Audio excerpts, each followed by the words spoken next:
আচ্ছা, আপনি কি জানেন পৃথিবীর সবচেয়ে আধুনিক ট্রেনগুলোর গতি প্রায় বিমানের সমান? হ্যাঁ, ঠিকই শুনেছেন। এমনও ট্রেন আছে যেগুলোর গতি প্রায় বিমানের সমান।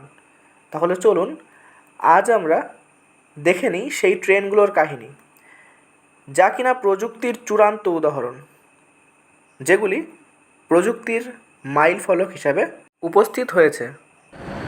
শিনকানসেন বা জাপানের বুলেট ট্রেন বিশ্বখ্যাত।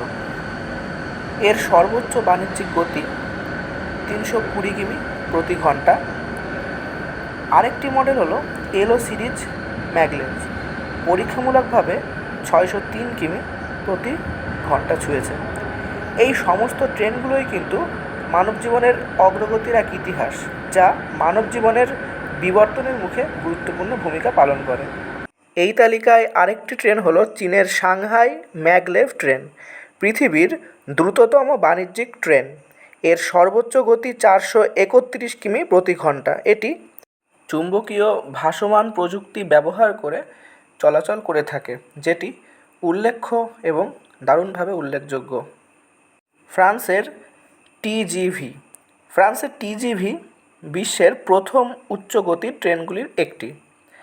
2007 সালে টিজিভি টেস্ট রানে 574 কিমি প্রতি ঘন্টাতে বিশ্ব রেকর্ড করেছিল। তারপর থেকে এটি লোকমুখে এবং ধীরে ধীরে বাস্তবে এক সর্বজনগ্রাহী ট্রেন হয়ে উঠেছে, যেটা বর্তমানে বিশেষ স্থান অধিকার করে আছে।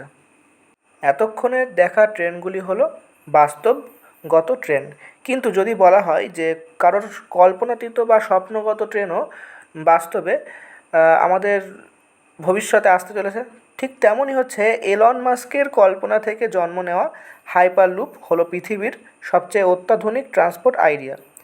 ভ্যাকুয়াম টিউবের ভেতর ক্যাপসুল প্রায় 1200 কিমি প্রতি ঘন্টা গতিতে চলতে পারে।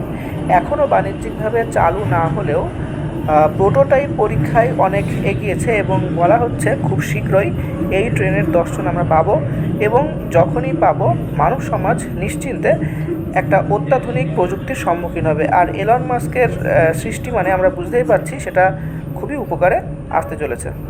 বর্তমানে এই অত্যাধুনিক ট্রেনগুলো যাত্রীদের সময় অনেকটাই বাঁচায়, দূষণ কমিয়ে দেয় আর অর্থনীতিকে গতিশীল করে। তবে এর অবকাঠামো তৈরির খরচ ও রক্ষণাবেক্ষণ বিশাল। তবে এখনও প্রতিদিন এই ট্রেনগুলো নতুন রেকর্ড করছে। হয়তো একদিন এই প্রযুক্তিই পৃথিবীর সব যাতায়াত বদলে দেবে। কেমন লাগলো এই ভ্রমণ কমেন্টে জানান। ভিডিও ভালো লাগলে অবশ্যই একটা লাইক করুন, শেয়ার করুন এবং সাবস্ক্রাইব করে দিন। ধন্যবাদ।